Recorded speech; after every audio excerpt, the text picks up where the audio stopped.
നല്ല മഴയുള്ള സമയത്താണ് ഏറ്റവും കൂടുതൽ കപ്പ കഴിക്കാൻ ഇഷ്ടമുണ്ടാവുക അല്ലേ? അല്ലാത്തപ്പോഴും കഴിക്കാൻ ഇഷ്ടമാണ്. എനിക്ക് എപ്പോൾ കിട്ടിയാലും ഇഷ്ടമാണ് കേട്ടോ. പക്ഷേ എനിക്ക് കഴിക്കാൻ പറ്റില്ല. എന്നാലും ഈ കപ്പ എപ്പോൾ കണ്ടാലും ഞാൻ വാങ്ങിക്കാറുണ്ട്. കാരണം കപ്പയും കട്ടൻ ചായയും ഇതിനകത്തോട്ടൊന്നും വേണ്ട ആവശ്യമില്ല.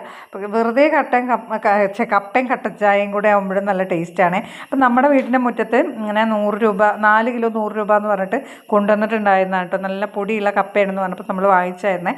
എനിക്ക് ഈ പൊടിയുള്ള നല്ല വെന്തിങ്ങനെ കുഴയുന്ന കപ്പേനേക്കാൾ കുറച്ച് കല്ലിപ്പായിട്ട് കുറച്ച് ഇങ്ങനെ ഒരു ബ്രൗൺ കളറൊക്കെ വരില്ലേ, അങ്ങനത്തെ കപ്പയാണ് എനിക്കിഷ്ടം കേട്ടോ.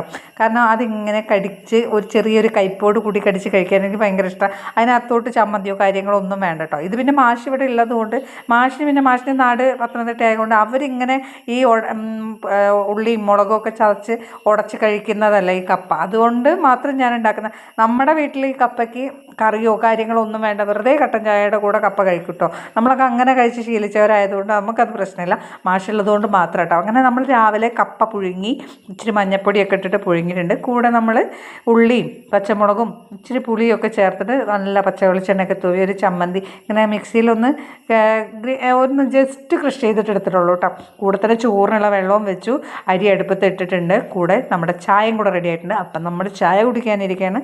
അപ്പം ഇന്നത്രയുള്ളൂ. അടുത്ത വീഡിയോ ആയിട്ട് വരാം കേട്ടോ.